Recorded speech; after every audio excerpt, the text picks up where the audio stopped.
গত কয়েকদিন ধরে ভারত ও পাকিস্তানের মধ্যে সম্পর্ক যেন একেবারে টালমাটাল। 6 মে রাত যখন অধিকাংশ মানুষ ঘুমিয়ে, তখনই ঘটে গেল এক ভয়াবহ ঘটনা। ভারতীয় সেনাবাহিনী পাকিস্তানের ভেতরে ক্ষেপণাস্ত্র হামলা চালায়। এই হামলায় নিহত হয় অন্তত 3 জন, যাদের একজন শিশু। আহত হয় আরো 12 জন। এক রাতেই যেন বদলে গেল পরিস্থিতি।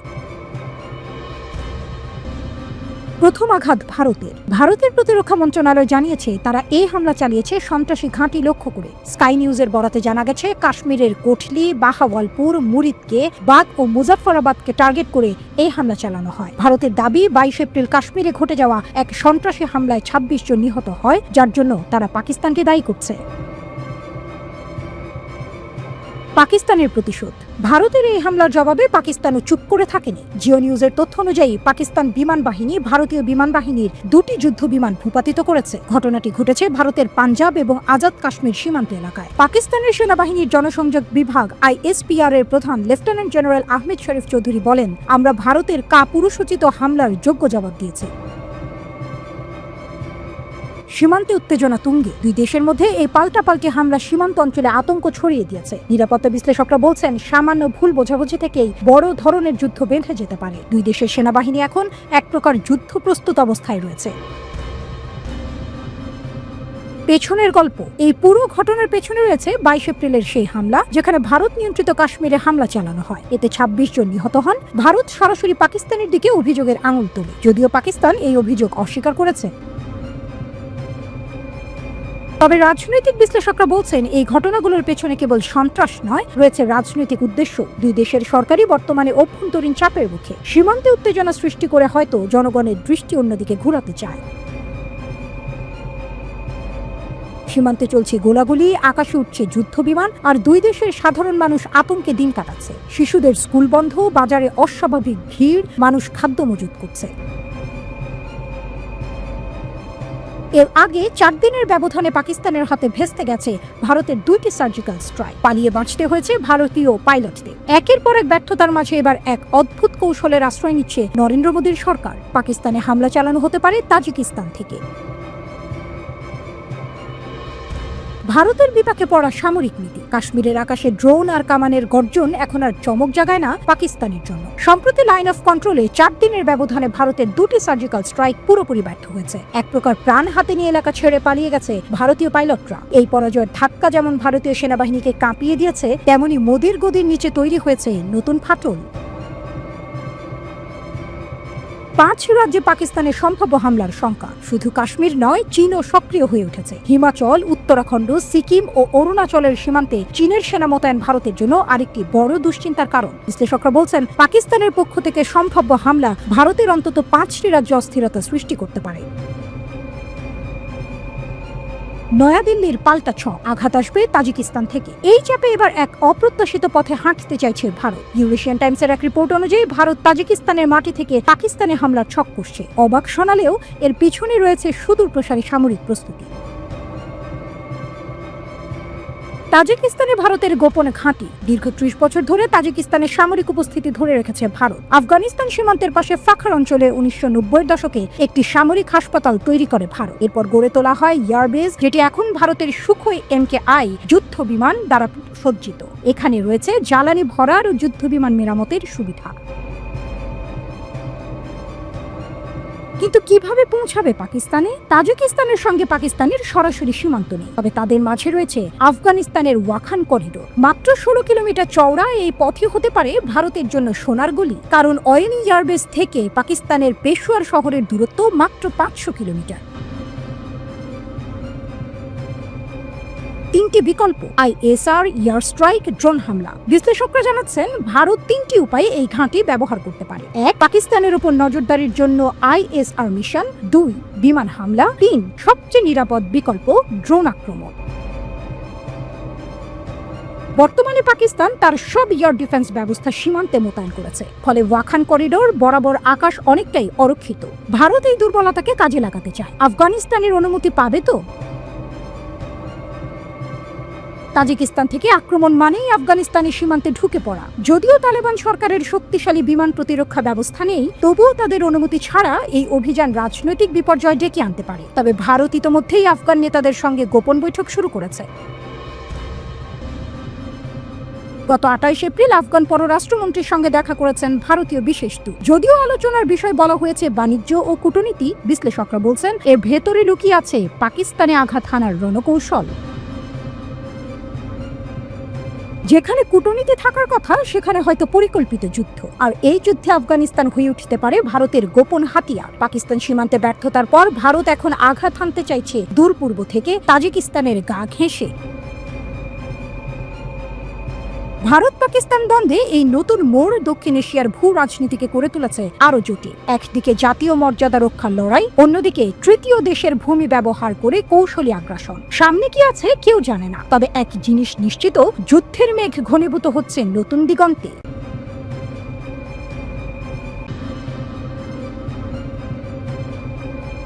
যুদ্ধকে দোরগোড়ায় বোমার বাটনে কার আঙুল? কাশ্মীরের পেহেলগামে সন্ত্রাসী হামলার পর কেটে গেছে 9 দিন। দিন নয়, যেন 9টা যুগ। প্রতিটি সেকেন্ড যেন এক একটি তপ্তগুলির শব্দ। ভারত পাকিস্তানের মধ্যে যুদ্ধের সম্ভাবনা এখন আর কল্পনার গল্প নয়, বরং বাস্তবের নীরব শ্বাস প্রশ্বাস। এমন উত্তেজনার মাঝে একটি প্রশ্ন ধীরে ধীরে হাওয়ায় ভাসছে। যুদ্ধ শুরু হলে পরমাণু হামলার নির্দেশ দেবেন কে? কার আঙুল থাকবে ধ্বংসের বাটনে? অনেকেই ভাবেন দেশ দুটির প্রধানমন্ত্রী হয়তো চূড়ান্ত সিদ্ধান্ত দেবেন, কিন্তু ব্যাপারটা ততটা সরল নয়। নিউজ 18 বলছে পাকিস্তানের পরমাণু অস্ত্র নিয়ন্ত্রণ করে nuclear command and control system, সংক্ষেপে NCCS। এই কমিটি চূড়ান্ত সিদ্ধান্ত নেওয়ার অধিকার রয়েছে কেবল দুজনের হাতে, প্রধানমন্ত্রী শেহবাজ শরীফ এবং প্রেসিডেন্ট আসিফ আলী জারদারি।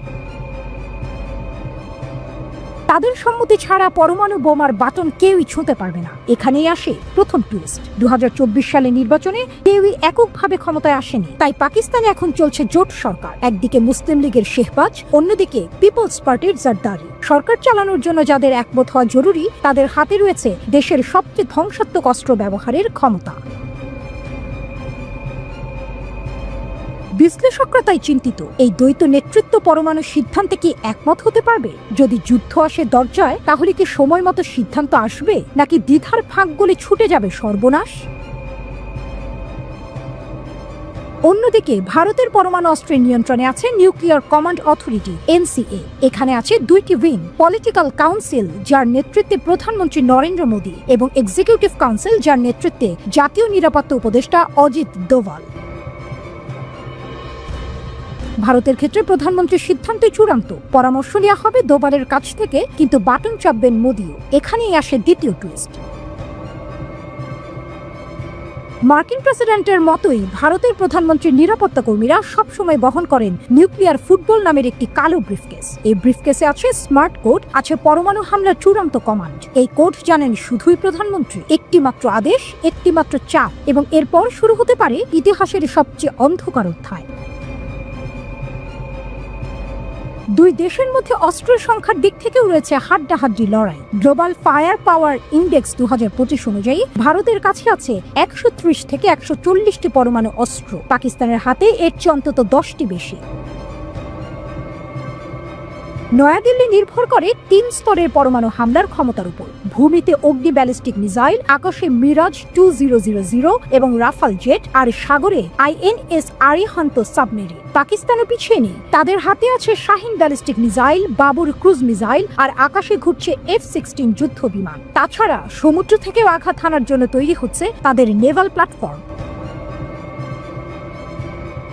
শেষ প্রশ্নটা তাই আরো জ্বালাময়। তপ্ত সীমান্তে যদি আগুন ছড়িয়ে পড়ে, তাহলে বোমার বাটনে প্রথম চাপ দেবেন কে? যদি কেউ একবার আঙুল চালায়, তবে আর কেউ রেহাই পাবে না। এখন শুধু সময়ের অপেক্ষা।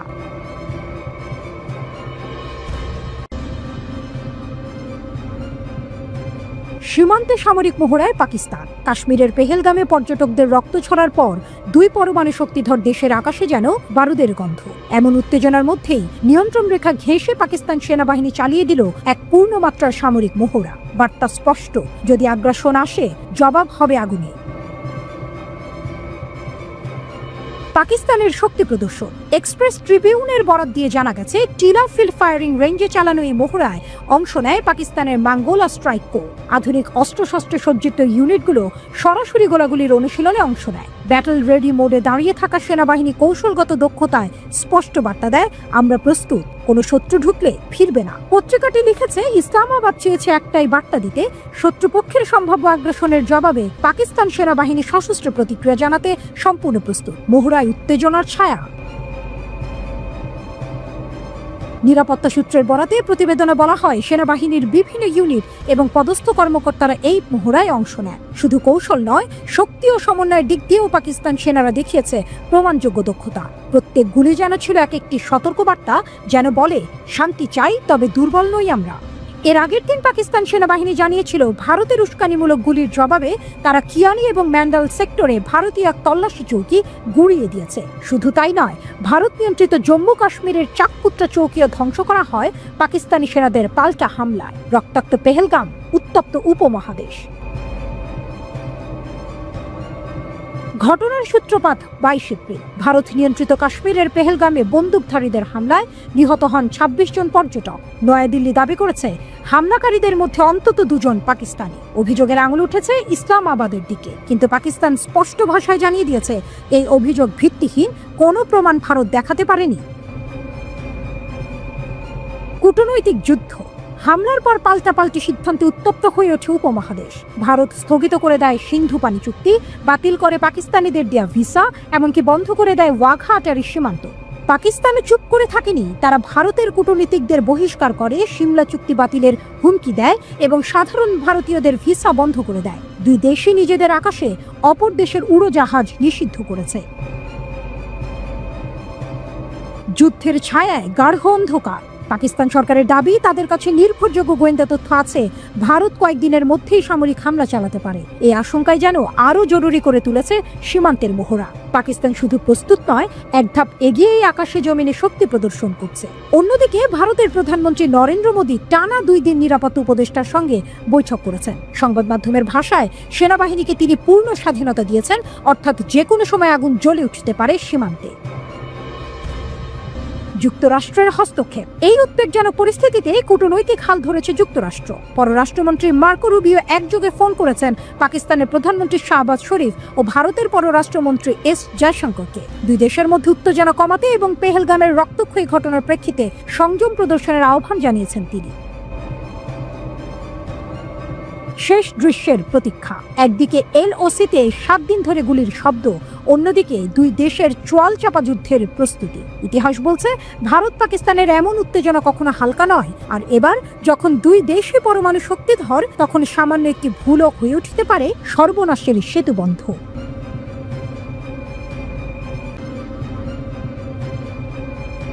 কাশ্মীর হামলার বদলায় পাকিস্তানকে জবাব দিতে সেনাবাহিনীকে পূর্ণ স্বাধীনতা দিলেন মোদী। ভারতের সিদ্ধান্তে জোরালো বার্তা, সিন্ধু চুক্তি স্থগিতের বিরুদ্ধে আইনি লড়াইয়ের হুমকি পাকিস্তানের। কাশ্মীরের পেহেলগামে ভয়াবহ জঙ্গি হামলার পর পাকিস্তানকে জবাব দিতে ভারতের প্রধানমন্ত্রী নরেন্দ্র মোদী সশস্ত্র বাহিনীকে পূর্ণ স্বাধীনতা দিয়েছেন। কিভাবে, কখন এবং কোথায় জবাব দেওয়া হবে, সেই সিদ্ধান্ত এখন পুরোপুরি ভারতীয় সেনা, বিমান ও নৌবাহিনীর হাতে। দিল্লিতে মোদীর বাসভবনে অনুষ্ঠিত এক উচ্চ পর্যায়ের জরুরি বৈঠকে তিনি এই ঘোষণা দেন। বৈঠকে উপস্থিত ছিলেন প্রতিরক্ষা মন্ত্রী রাজনাথ সিং, জাতীয় নিরাপত্তা উপদেষ্টা Ajit Doval, chief of defence staff general অচিন চৌহান এবং 3 বাহিনীর প্রধানরা। বৈঠকে মোদী স্পষ্ট করে বলেন, আমাদের প্রতিক্রিয়া কি হবে, কিভাবে পদক্ষেপ নেওয়া হবে, লক্ষ্যবস্তু কি হবে এবং কখন ব্যবস্থা নেওয়া হবে তা নির্ধারণ করার পূর্ণ স্বাধীনতা রয়েছে। তিনি আরো জানান, বাহিনীগুলোর উপর তার পূর্ণ আস্থা রয়েছে, তাদের যে সিদ্ধান্তই হোক কেন্দ্র তার পেছনে থাকবে। এই নির্দেশনা আসে এমন এক সময় যখন পেহেলগামের সেই ভয়াবহ হামলায় 26 জন প্রাণ হারান, যাদের বেশিরভাগই ছিলেন নিরীহ পর্যটক। ভারতীয় তদন্তে উঠে এসেছে, পাকিস্তান ভিত্তিক জঙ্গি সংগঠন লস্কর-ই-তৈয়বার ছায়া সংগঠন দ্য রেজিস্ট্যান্স ফ্রন্ট এই হামলা চালিয়েছে।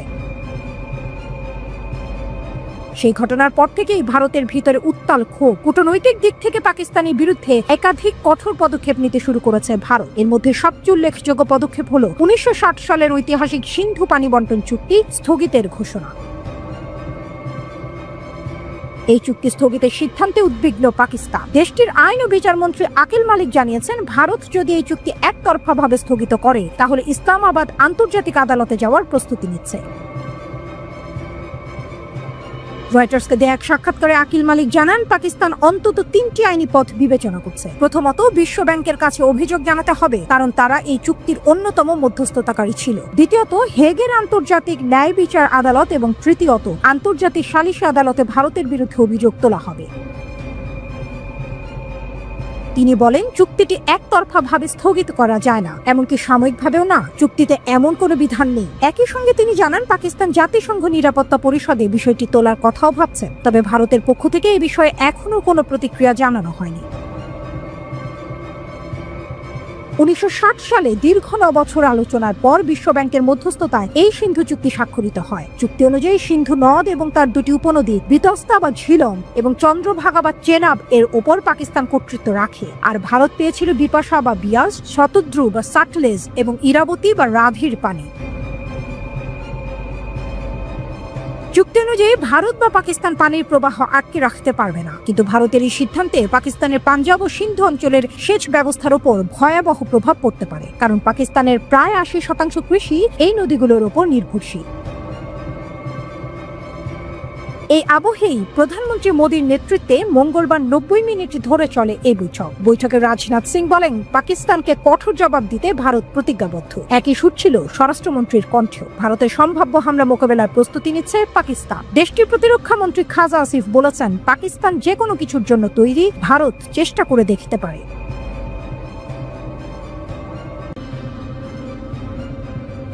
ভুল হিসাব, অযৌক্তিক প্রতিক্রিয়া, আর তার ফল হতে পারে ভয়ঙ্কর পরমাণু যুদ্ধ। সম্প্রতি প্রকাশিত একটি গোপন মার্কিন প্রতিবেদনে সতর্ক করে বলা হয়েছে, ভারত ও পাকিস্তানের মধ্যে সাধারণ যুদ্ধও যদি শুরু হয়, সেটি এক পর্যায়ে পরমাণু যুদ্ধের দিকে গড়াতে পারে যদি সেখানে কোনো অযৌক্তিক প্রতিক্রিয়া বা ভুল হিসাব নিকাশ ঘটে। এই প্রতিবেদনটি সামনে আসে এমন এক সময়ে যখন পহেলগাম হামলার পর পুরো ভারত ক্ষোভে ফুঁসছে, আর ঠিক এই মুহূর্তেই প্রকাশ পায় 1980 ও 1990-এর দশকে তৈরি একটি মার্কিন গোয়েন্দা প্রতিবেদন। প্রতিবেদনে বলা হয়েছে, ভারত ও পাকিস্তানের মধ্যে যুদ্ধের সম্ভাবনা খুব বেশি নয়, তবে কোনো ভুল বোঝাবুঝি বা হঠাৎ উত্তেজনাপূর্ণ প্রতিক্রিয়া সাধারণ যুদ্ধকে পরমাণু যুদ্ধের রূপ দিতে পারে। গত বুধবার প্রকাশিত সেই প্রতিবেদনটিতে 1981 সালের আরেকটি গোপন মার্কিন নথির উল্লেখ করা হয়েছে, যার শিরোনাম ছিল পাকিস্তানের পারমাণবিক অগ্রগতিতে ভারতের প্রতিক্রিয়া।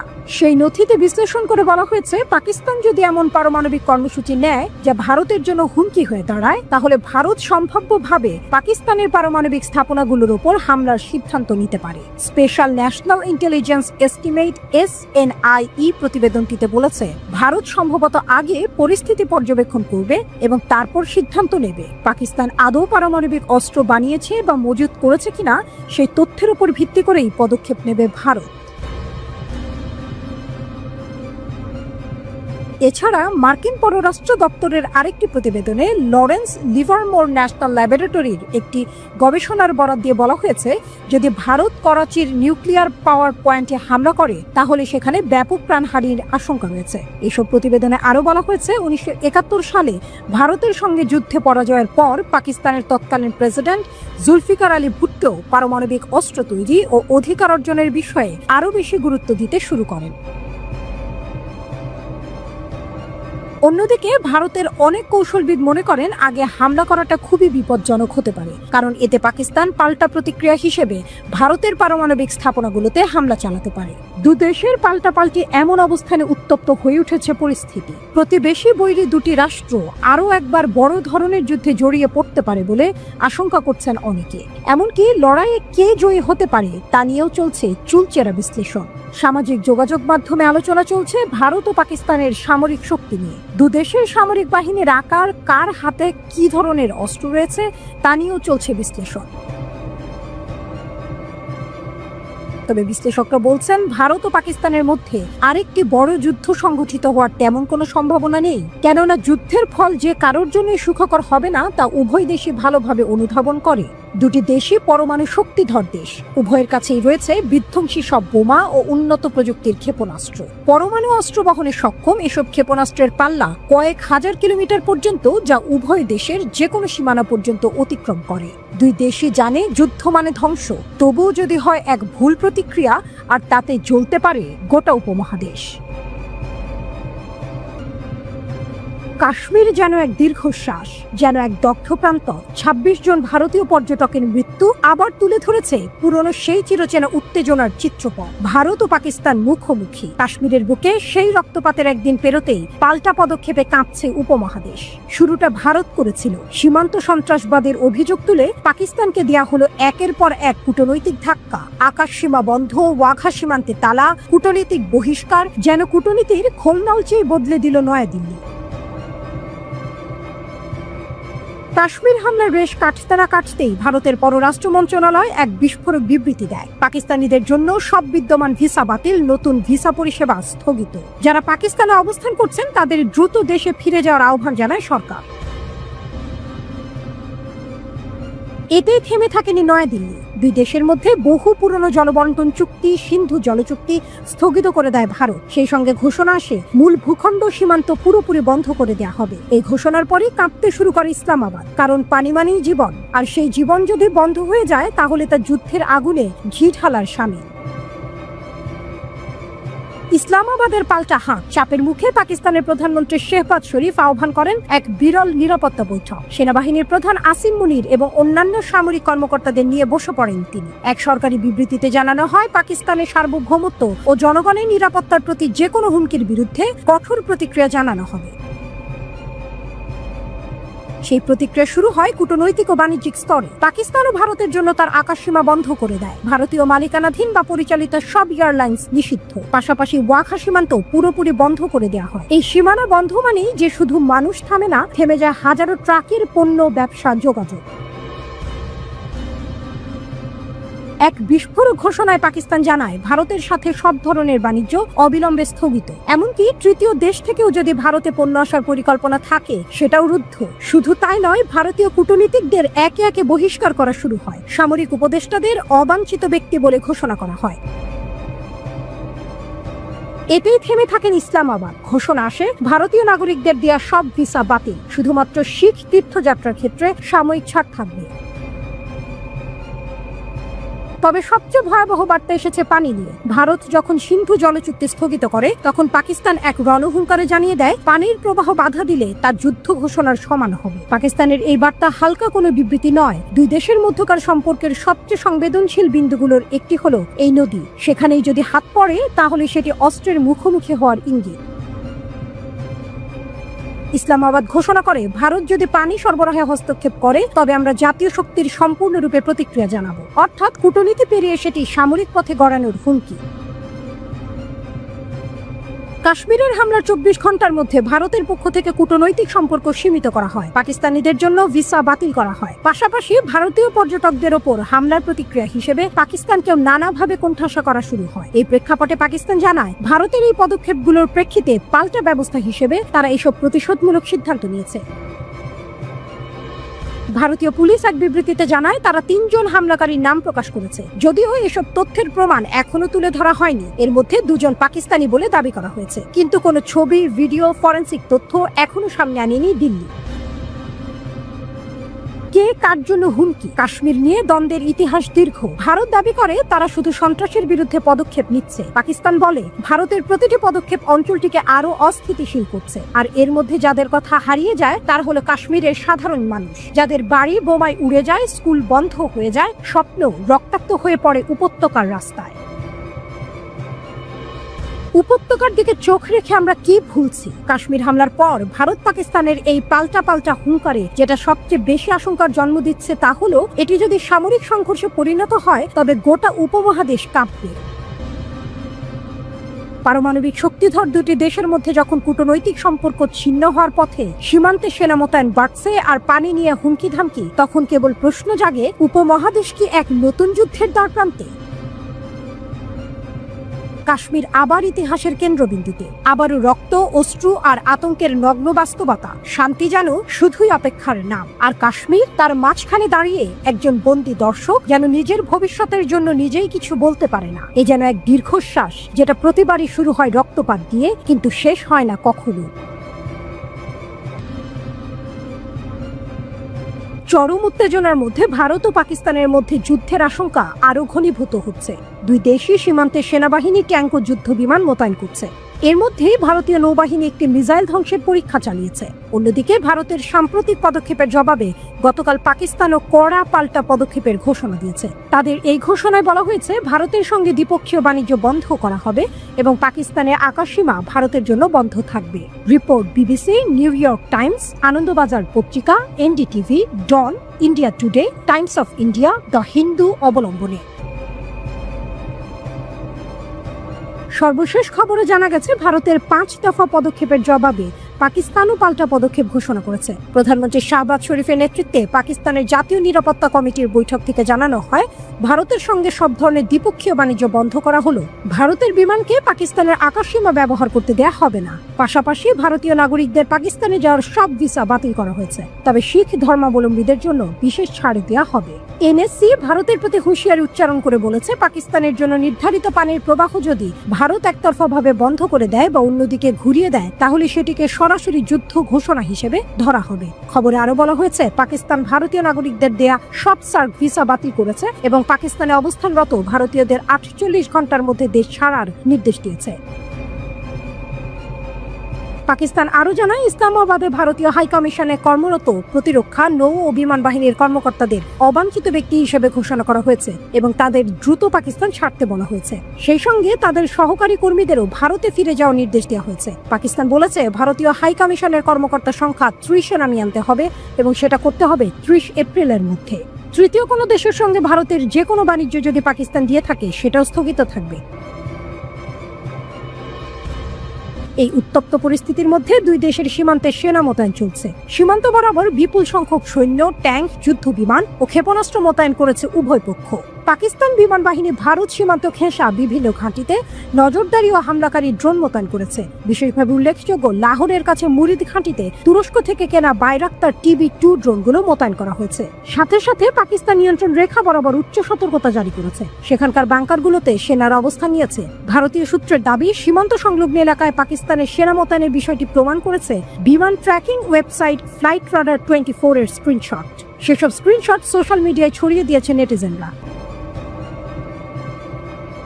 তাদের দাবি অনুযায়ী পহেলগামের ঘটনার পর করাচি বিমান ঘাঁটি থেকে একের পর এক বিমান লাহোর ও লাওয়ারপিন্ডির থেকে মোতায়েন করেছে পাকিস্তান। PAF-198 এবং লকহিড C-130E হারকিউলিস পরিবহন বিমানগুলো দক্ষিণ থেকে রাওয়ালপিন্ডির ঘাঁটিতে সেনা ও সরঞ্জাম নিয়ে গেছে। এছাড়াও ছোট আকৃতির জেট বিমান PAF-101 এবং এমব্রায়েল ফেনম 100 সেখানকার আকাশে নজরদারি চালাচ্ছে।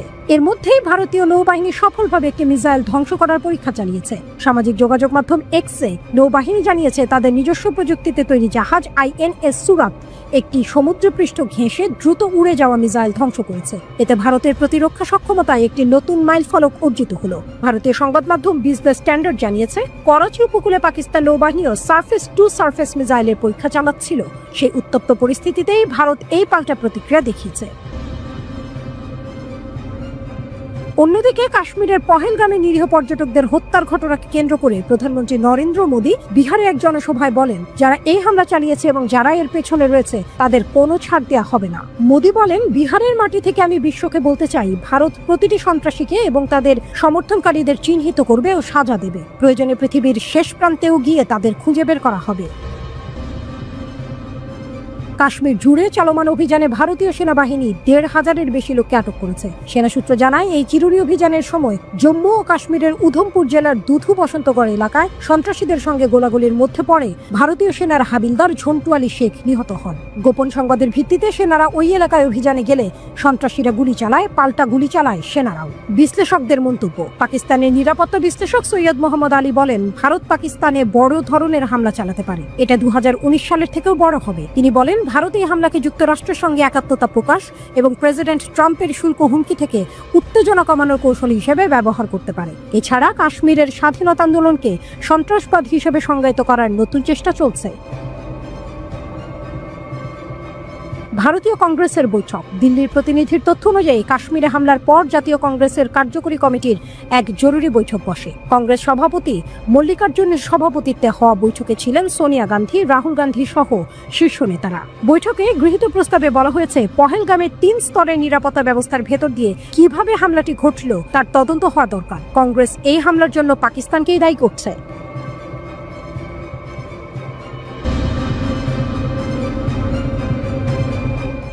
ভারত বনাম পাকিস্তান, সামরিক সক্ষমতা কার কেমন?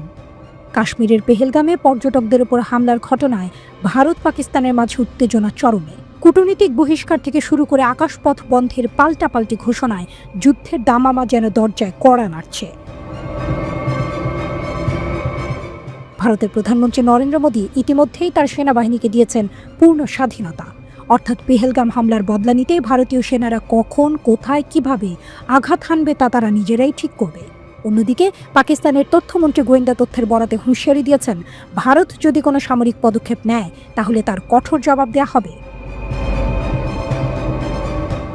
এর আগে 3 বার ভারত পাকিস্তান যুদ্ধ হয়েছে, যার সব শেষটি ছিল 1971 সালে। তাছাড়া সীমিত পরিসরে একটি যুদ্ধ হয় 1999 সালে কার্গিলে, যেবার প্রথমবারের মতো পারমাণবিক যুদ্ধের আশঙ্কা প্রকাশ্যে আসে। সামরিক যুদ্ধের বিচারে কে এগিয়ে? গ্লোবাল ফায়ার পাওয়ারের 2025 সালের তালিকা অনুযায়ী বিশ্বের 4র্থ শক্তিশালী সামরিক শক্তি হতে চলেছে ভারত। তাদের উপরে রয়েছে কেবল যুক্তরাষ্ট্র, রাশিয়া ও চীন। অন্যদিকে 145টি দেশের মধ্যে পাকিস্তানের অবস্থান 12তম। তবে শুধু র্যাঙ্কিং দিয়ে আসল চিত্র বোঝা মুশকিল। আসুন খতিয়ে দেখা যাক সামরিক সক্ষমতার খুঁটিনাটি।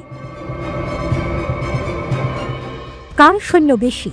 Swedish think tank Stockholm international piece research ইনস্টিটিউটের 2024 সালের প্রতিবেদন বলছে, ভারত প্রতিরক্ষা খাতে পাকিস্তানের চেয়ে 9 গুণ বেশি খরচ করেছে। 2025 সালে ভারতের প্রতিরক্ষা বাজেট প্রায় $86 বিলিয়ন, যেখানে পাকিস্তান 2024-25 অর্থ বছরে বরাদ্দ করেছে মাত্র $10 বিলিয়ন কিছু বেশি। সেনা সংখ্যার নিরিখেও ভারত এগিয়ে। তাদের সক্রিয় সেনা সংখ্যা 14.5 লাখের বেশি, যেখানে পাকিস্তানের 6.5 লাখের কিছু বেশি। রিজার্ভ সেনা ও আধা সামরিক বাহিনীর ক্ষেত্রেও ভারতের পাল্লা ভারী। স্থলযুদ্ধে কে শক্তিশালী? স্থলভাগের লড়াইয়ে বেশিরভাগ ক্ষেত্রেই ভারতের আধিপত্য দেখা যায়, তবে চমক আছে অন্যখানে। স্বয়ংক্রিয় কামান ও মাল্টিপল রকেট লঞ্চারের সংখ্যায় পাকিস্তান কিন্তু ভারতের চেয়ে এগিয়ে। পাকিস্তানের 662টি সেলফ প্রপালড আর্টিলারির বিপরীতে ভারতের কাছে আছে মাত্র 100টি। একইভাবে পাকিস্তানের 600টি মোবাইল রকেট প্রজেক্টরের তুলনায় ভারতের কাছে আছে 264টি। তবে ট্যাঙ্কের সংখ্যায় ভারত অনেক এগিয়ে। তাদের কাছে 4201টি ট্যাঙ্ক, 1,48,594টি সাঁজোয়া যান এবং 3,975টি টেনে নিয়ে যাওয়া কামান রয়েছে। পাকিস্তানের কাছে ট্যাঙ্ক আছে 2,627টি, সাঁজোয়া যান 17,516টি এবং টেনে নিয়ে যাওয়া কামান 2,629টি। নৌবহরে কার দাপট? নৌবাহিনীর রণতরীর ক্ষেত্রেও ভারত স্পষ্টতই এগিয়ে। মাইন ওয়ারফেয়ার বাদে প্রায় সব ক্ষেত্রেই পাকিস্তানের চেয়ে শক্তিশালী ভারতীয় নৌবাহিনী। তাদের 293টি যুদ্ধ জাহাজের মধ্যে রয়েছে 2টি বিমানবাহী রণতরী, 13টি ডেস্ট্রয়ার, 14টি ফ্রিগেট, 18টি সাবমেরিন, 18টি করভেট ও 135টি টহল জাহাজ। অন্যদিকে পাকিস্তানের 121টি যুদ্ধ জাহাজের বহরে কোনো বিমানবাহী রণতরী বা ডেস্ট্রয়ার নেই। তাদের আছে 9টি ফ্রিগেট, 8টি সাবমেরিন, 9টি করভেট এবং 69টি টহল জাহাজ। আকাশে কার গর্জন বেশি? আকাশপথেও ভারতের শক্তি অনেক বেশি। ভারতীয় বিমান বাহিনীর অধীনে রয়েছে 31টি স্কোয়াড্রন, যেখানে প্রতিটি স্কোয়াড্রনে 17 থেকে 18টি যুদ্ধ বিমান থাকে। পাকিস্তানের আছে মাত্র 11টি স্কোয়াড্রন। গ্লোবাল ফায়ার পাওয়ারের তথ্য অনুযায়ী ভারতের মোট 2229টি বিমানের বিপরীতে পাকিস্তানের আছে 1399টি। ভারতের 643টি যুদ্ধ বিমানের মধ্যে 130টি বোমারু বিমান, যেখানে পাকিস্তানের 418টি যুদ্ধ বিমানের মধ্যে 90টি বোমারু বিমান। পাকিস্তানের সবচেয়ে কার্যকর যুদ্ধাস্ত্র হল যুক্তরাষ্ট্রের তৈরি F-16 এবং চীনের সহায়তায় তৈরি JF-17 থান্ডার। তবে গত কয়েক বছরে ভারতের বিমান বহরে যুক্ত হয়েছে ফ্রান্সের অত্যাধুনিক রাফাল যুদ্ধ বিমান, যা পারমাণবিক অস্ত্র বহনে সক্ষম এবং আকাশ থেকে আকাশে 150 কিলোমিটার ও আকাশ থেকে ভূমিতে 300 কিলোমিটার দূরের লক্ষ্যবস্তুতে আঘাত হানতে পারে। এছাড়াও ভারতের কাছে রয়েছে মিরাজ 2000 এর আধুনিক সংস্করণ সহ আরও অনেক শক্তিশালী যুদ্ধ বিমান। আকাশপথে ভারতের সক্রিয় বিমান ঘাঁটির সংখ্যা 311, যেখানে পাকিস্তানের 116টি। পরমাণু অস্ত্র সমানে সমানে টক্কর। পারমাণবিক অস্ত্রের ক্ষেত্রে সুইডিশ থিঙ্ক ট্যাঙ্ক সিপ্রির 2024 সালের প্রতিবেদন বলছে দুটি দেশ প্রায় একই অবস্থানে রয়েছে। ভারতের কাছে আনুমানিক 172টি এবং পাকিস্তানের কাছে 170টি পারমাণবিক ওয়ারহেড মজুদ আছে। তবে এর মধ্যে কতগুলো ব্যবহারযোগ্য অবস্থায় আছে তা নিশ্চিতভাবে জানা যায় না। সিপ্রির মতে পাকিস্তান মূলত ভারতের সঙ্গে পাল্লা দিয়েই পারমাণবিক অস্ত্র তৈরি করছে, যেখানে ভারত মনোযোগ দিয়েছে দূরপাল্লার অস্ত্রের দিকে, যা চীনকেও লক্ষ্যবস্তু করতে সক্ষম। উল্লেখ্য, ভারত ও পাকিস্তানের প্রতিবেশী চীনও পারমাণবিক শক্তিধর দেশ এবং 2024 সালে তাদের ওয়ারহেডের সংখ্যা উল্লেখযোগ্যভাবে বাড়িয়েছে। ক্ষেপণাস্ত্রের দৌড়। ক্ষেপণাস্ত্রের পাল্লা ও সক্ষমতার বিচারেও হাড্ডাহাড্ডি লড়াই।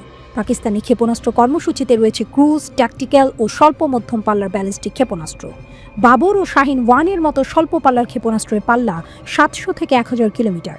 মধ্যম পাল্লার গৌরী ও শাহিন 2-3 এর পাল্লা 2500 থেকে 2750 কিলোমিটার পর্যন্ত।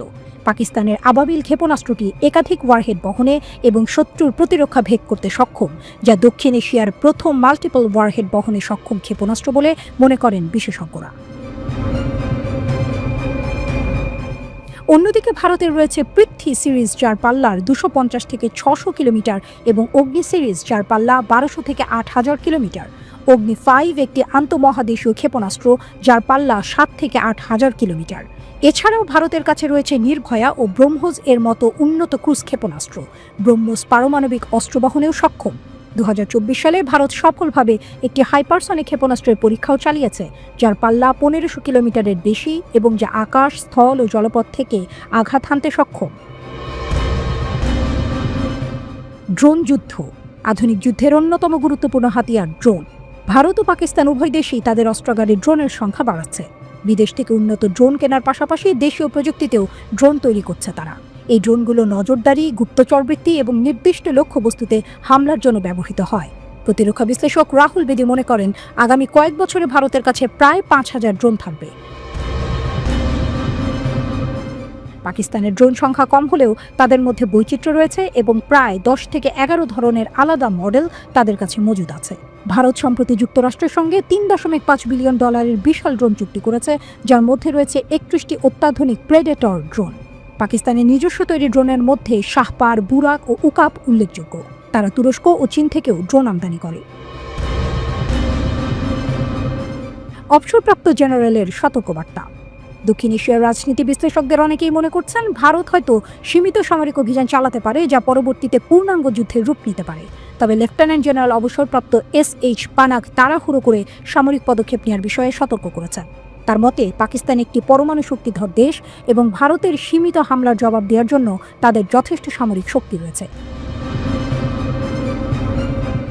তিনি আরও লিখেছেন, ক্ষেপণাস্ত্র, ড্রোন বা বিমান বাহিনীর সক্ষমতা যতই থাকুক, ভারত এখনও প্রযুক্তিগতভাবে এত উন্নত নয় যে কোনো পাল্টা ক্ষতি ছাড়াই সার্জিক্যাল স্ট্রাইক করতে পারবে। পাকিস্তানের পাল্টা আঘাত হানার ক্ষমতা আছে এবং ভারতের সেই প্রস্তুতি থাকা উচিত। অন্যদিকে পাকিস্তানের প্রতিরক্ষামন্ত্রী খাজা আসিফ আত্মবিশ্বাসের সুরে বলেছেন, তাদের কোনো প্রস্তুতির দরকার নেই, তারা যে কোনো পরিস্থিতির জন্য প্রস্তুত। প্রধানমন্ত্রী শাহবাজ শরীফও হুঁশিয়ারি দিয়েছেন, কোনো দুঃসাহসিক পদক্ষেপ নেওয়া হলে 2019 সালের বালাকোটের মতোই জবাব দেওয়া হবে।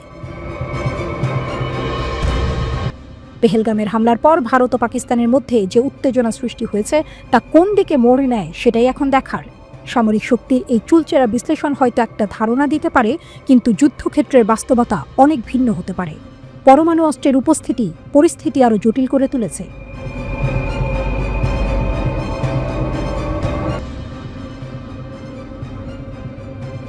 যুদ্ধের ঢাকে বাজছে চূড়ান্ত সময়, আর ঠিক তখনই করাচির বন্দরে নোঙর করল মুসলিম দুনিয়ার ভয়ঙ্কর পরাশক্তি তুরস্কের যুদ্ধ জাহাজ।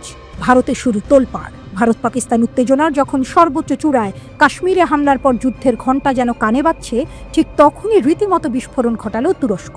পাকিস্তানের করাচি বন্দরে এসে ভিড়ল তুরস্কের অত্যাধুনিক শক্তিশালী যুদ্ধ জাহাজ TCG বুয়োকাদা। চারদিকে শুরু হলো গুঞ্জন, ষড়যন্ত্র, বিশ্লেষণ। এরদোয়ান কি সত্যিই পাকিস্তানের পাশে দাঁড়ালো? যুদ্ধ বিমান ঘোরে অস্ত্র পাঠানোর পর এবার যুদ্ধ জাহাজ। তুরস্ক কি পাকিস্তানকে সরাসরি সামরিক সহায়তা দিচ্ছে? এই প্রশ্নে ভারতীয় রাজনীতি এখন অগ্নিগর্ভ। বহু ভারতীয় সোচ্চার হয়েছেন তুরস্কের সঙ্গে সম্পর্ক ছিন্ন করো, মোদি কূটনৈতিক চাপে ফেলার জন্য উঠেছে জোর দাবি। রবিবার করাচি বন্দরে এসে ভিড়েছে তুরস্কের শক্তিশালী যুদ্ধজাহাজ টিসিবি বুকাদা। ভারতের কাশ্মীর ইস্যুতে উত্তেজনার মধ্যে এমন আগমন কাকতালীয় নয় বলেই ধারণা বিশ্লেষকদের। শুধু যুদ্ধজাহাজ নয়, এর আগে পাকিস্তানে অবতরণ করেছে তুরস্কের সিথোই সামরিক বিমান, আর তাতেই নতুন করে জ্বলে উঠেছে আলোচনার আগুন। বিশ্বজুড়ে সামরিক বিশ্লেষকরা বলছেন এই বিমানে হয়তো আসন্ন যুদ্ধে পাকিস্তানের পাশে দাঁড়ানোর মতো সরঞ্জাম পাঠিয়েছে তুরস্ক। যদিও তুরস্ক সরকার কৌশলী সুরে জানায় এটি নিছকই একটি নৌ সফর, দুই দেশের সামরিক সম্পর্ক জোরদার করতেই যুদ্ধজাহাজের আগমন। কিন্তু ভারত তা মানতে নারাজ। নয়াদিল্লিতে এখন ভেতরে ভেতরে চলছে হিসাব নিকাশ, কারণ টিসিজি বুকাদা কোনো সাধারণ জাহাজ নয়। এটি তুরস্কের নৌবাহিনীর অন্যতম আধুনিক ও বিধ্বংসী জাহাজ। Anti submarine operation, surface warfare ও পেট্রোল মিশনের জন্য একে অপ্রতিরোধ্য মনে করা হয়। এর রয়েছে অ্যাডভান্সড রাডার সিস্টেম, নেভাল গান, অ্যান্টিশিপ মিসাইল, এমনকি ভয়ঙ্কর টর্পেডো লঞ্চারও। তুরস্ক ও পাকিস্তানের মধ্যে সম্পর্ক বহুদিনের। শুধু রাজনৈতিক নয়, সামরিকভাবেও তারা একে অপরের ঘনিষ্ঠ। প্রেসিডেন্ট রিসেপ তাইয়েপ এরদোয়ান এবং প্রধানমন্ত্রী শাহবাজ শরীফের মধ্যে রয়েছে গভীর বন্ধুত্ব। দুই দেশ একসাথে যুদ্ধজাহাজ ও যুদ্ধ বিমান তৈরি করছে। নিয়মিত যৌথ সামরিক মহড়ায় অংশ নিচ্ছে এরদোয়ানের সেনারা। পাকিস্তানের হাতে রয়েছে তুরস্কের তৈরি ভয়ঙ্কর বাইরাক্তার ড্রোন, যা ভারতের সীমান্তে মোতায়েন এবং যা এখন নয়াদিল্লির চোখের ঘুম কেড়ে নিয়েছে। তুরস্কের এই সরাসরি সহায়তা ও উপস্থিতি ভারতকে মনে করিয়ে দিয়েছে পাকিস্তান একা নয়, তার পাশে আছে মুসলিম বিশ্বের এক অপ্রতিরোধ্য পরাশক্তি। এরদোয়ান প্রকাশ্যে জানিয়ে দিয়েছেন কাশ্মীর ইস্যুতে তিনি পাকিস্তানের পাশে, আর এতেই ভারতের ক্ষোভ যেন আগুনে ঘি ঢালার মতো।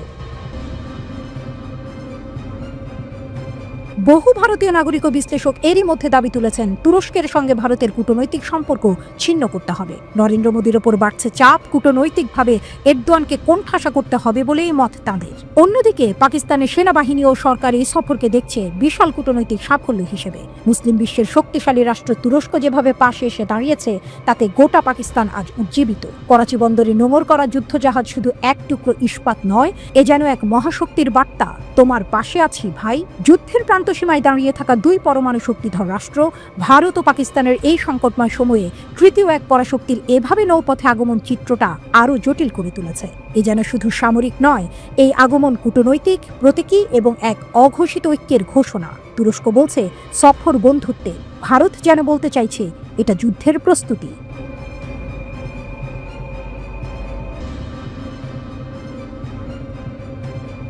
তুরস্ক যা বলে তাই করে। সিরিয়ার আকাশে ইসরায়েলকে মুখোমুখি চ্যালেঞ্জ প্রেসিডেন্ট এরদোয়ানের। এক অঘোষিত যুদ্ধের সূচনা হলো সিরিয়ার আকাশে। তুরস্ক অনেক আগেই বলেছিল এবার কেউ চাইলে পরীক্ষা করে দেখুক, আর সেই পরীক্ষা এবার সিরিয়ার আকাশেই দিল ইসরায়েল। ফলাফল মুখোমুখি চ্যালেঞ্জ, কঠিন বার্তা আর এক অঘোষিত যুদ্ধের সূচনা। ইসরায়েলি যুদ্ধ বিমান যখন সিরিয়ার আকাশসীমা ভেদ করে এগিয়ে যাচ্ছিল, তখনই আঙ্কারা যেন বাজিয়ে দিল বিপদ ঘণ্টা। তুর্কি যুদ্ধ বিমান শত্রু বিমানকে প্রতিহত করতে শুরু করলো, ইলেকট্রনিক সতর্কতা সংকেত পাঠানো এবং জ্যামিং অপারেশন। আধুনিক প্রযুক্তির এক যুদ্ধ যেখানে গোলাবারুদের পরিবর্তে বাজল রাডার ব্লক, কমিউনিকেশন ব্রেক এবং সিগন্যাল হস্তক্ষেপ। এক নাটকীয় ঘটনার কথা জানিয়েছে মিডল ইস্ট মনিটর। প্রতিবেদনে বলা হয়েছে ইসরায়েলের যুদ্ধ বিমান সিরিয়ার আকাশসীমায় অনুপ্রবেশ করে। তুর্কি বাহিনী সেসব বিমানের বিরুদ্ধে প্রতিরোধ গড়ে তোলে। সম্প্রতি ইসরায়েল সিরিয়ার অনেক জায়গায়, এমনকি প্রেসিডেন্সিয়াল প্যালেসের কাছাকাছিও বিমান হামলা চালিয়েছে। তাদের দাবি, সিরিয়ার সেনাবাহিনীর সঙ্গে দ্রুজ মিলিশিয়াদের সংঘর্ষের প্রেক্ষিতে তারা এই হামলা চালাচ্ছে। কিন্তু তুরস্ক স্পষ্ট করে জানিয়ে দিয়েছে এটি আসলে সিরিয়ার অভ্যন্তরীণ স্থিতিশীলতা নষ্ট করার এক পরিকল্পিত আক্রমণ। আর সেখানেই নাটকীয় মোড়। ইসরায়েলি বিমান যখন তাদের মিশনে অগ্রসর হচ্ছিল, তখন হঠাৎ করেই তাদের রাডার ও যোগাযোগ ব্যবস্থায় হস্তক্ষেপ করতে থাকে তুর্কি যুদ্ধ বিমান। রাডারে যেন শোনা যায় বিপদজনক সতর্ক সংকেত, ফিরে যাও, এটি নিষিদ্ধ আকাশসীমা। ইসরায়েলি গণমাধ্যম নিজেরাই স্বীকার করেছে তুর্কি বিমান ইসরায়েলি জেটগুলোকে জ্যামিং প্রযুক্তির মাধ্যমে রুখে দিয়েছে। এটি ছিল একটি সামরিক মেরুকরণের পরিষ্কার ইঙ্গিত, যেখানে সিরিয়া এখন হয়ে উঠেছে তুরস্ক ও ইসরায়েলের মধ্যকার নতুন ভূরাজনৈতিক লড়াইয়ের মাঠ। তুরস্কের পররাষ্ট্র মন্ত্রণালয় কিছুদিন আগে ইসরায়েলকে স্পষ্ট ভাষায় সতর্ক করেছিল, বলেছিল সিরিয়ার সংবেদনশীল সময়ে বিমান হামলা বন্ধ না করলে এর পরিমাণ ভালো হবে না। তারা স্পষ্ট করেই বলেছে এই হামলা সিরিয়ার ঐক্য ও আঞ্চলিক অখণ্ডতায় আঘাত হানছে। আর তাতেই যেন বাস্তবে রূপ পেল সেই সতর্কবার্তা। এবার শুধু মুখে নয়, প্রযুক্তি ও তৎপরতায় দেখিয়ে দিল তুরস্ক, আমরা কেবল কথা বলি না, প্রয়োজনে দাঁড়িয়ে পড়ি। আসাদ সরকারের পতনের পর থেকেই সিরিয়া হয়ে উঠেছে এক অভ্যন্তরীণ ও আন্তর্জাতিক প্রতিযোগিতার কেন্দ্রবিন্দু। তুরস্ক ও ইসরায়েল দুদেশই চাচ্ছে নিজেদের প্রভাব বিস্তার করতে, কিন্তু এবার প্রথমবারের মতো সরাসরি সামরিক হস্তক্ষেপে মুখোমুখি হলো দুই দেশ। এই উত্তেজনা শুধু এখানেই থেমে নেই। তুর্কি প্রেসিডেন্ট রিসেপ তাইয়েপ এরদোয়ান সম্প্রতি ফোনে কথা বলেছেন মার্কিন প্রেসিডেন্ট ডোনাল্ড ট্রাম্পের সঙ্গে। সেখানে তিনি পরিষ্কার করে বলেছেন, সিরিয়ার স্থিতিশীলতা শুধু এই অঞ্চলের নয়, বিশ্ব শান্তির জন্য অপরিহার্য। গাজায় যুদ্ধবিরতি দাবি করার পাশাপাশি সিরিয়ায় ইসরায়েলি আগ্রাসনের বিরুদ্ধেও স্পষ্ট বার্তা দিয়েছেন। আর শুধু তুরস্ক নয়, এই ইস্যুতে তীব্রভাবে প্রতিবাদ জানিয়েছে ইরান ও সৌদি আরবও। সম্প্রতি সৌদি আরবে ইরানের সিরিয়া বিষয়ক দূত মোহাম্মদ রেজা রাউফ সেই বাণীর সঙ্গে বৈঠক করেন সৌদ আল সাথী। সেখানে ইসরায়েলের সামরিক আগ্রাসনকে বেআইনি ও অস্থিতিশীলতা সৃষ্টিকারী বলে কড়া ভাষায় নিন্দা জানানো হয়। সত্যিই সিরিয়ার আকাশে যা ঘটেছে তা আর শুধুই একক ঘটনাচক্র নয়, এটি ইঙ্গিত দিচ্ছে মধ্যপ্রাচ্যে শুরু হতে যাচ্ছে এক নতুন ধরনের সংঘাত।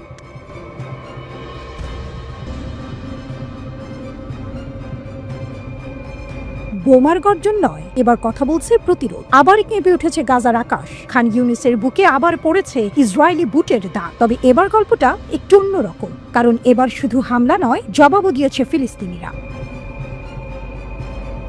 আল কাসম ব্রিগেড জানিয়েছে এক চমকপ্রদ খবর। খান ইউনিসের দক্ষিণে তারা চালিয়েছে এক জটিল এবং সাহসী হামলা। প্রথমে লক্ষ্যবস্তু ছিল ইসরায়েলি পদাতিক ইঞ্জিনিয়ারিং ইউনিট। বহু পরিকল্পনার পর যোদ্ধারা সেখানে ছুড়ে মারে এন্টি পার্সোনেল মিসাইল। এরপর যেন বজ্রপাত, খুব কাছ থেকে চলে মেশিন গানের গুলি বৃষ্টি। ফলে হতবিহ্বল ইসরায়েলি সেনাদের মধ্যে ঘটে প্রাণঘাতী ক্ষয়ক্ষতি।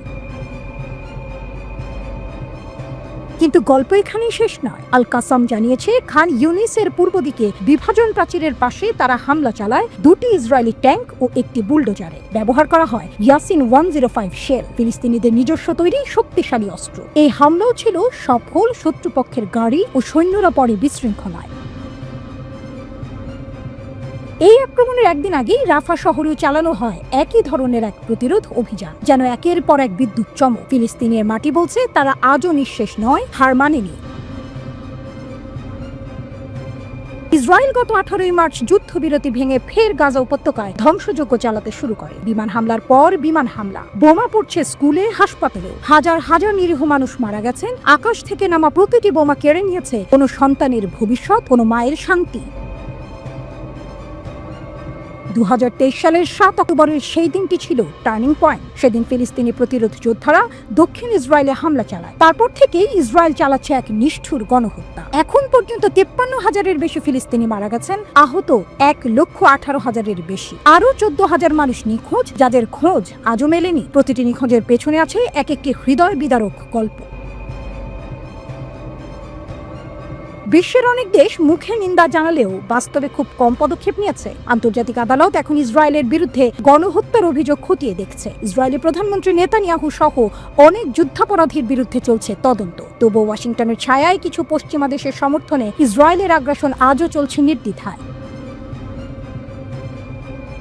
তবে এই গণহত্যার মাঝে থেমে নেই প্রতিরোধ। হামাস এবং অন্যান্য স্থানীয় দলগুলো লড়ছে বুক চিতিয়ে। তাদের প্রতিটি গুলি, প্রতিটি মিসাইল যেন একটাই বার্তা দিচ্ছে, আমরা এখনো আছি, আমরা হারিনি।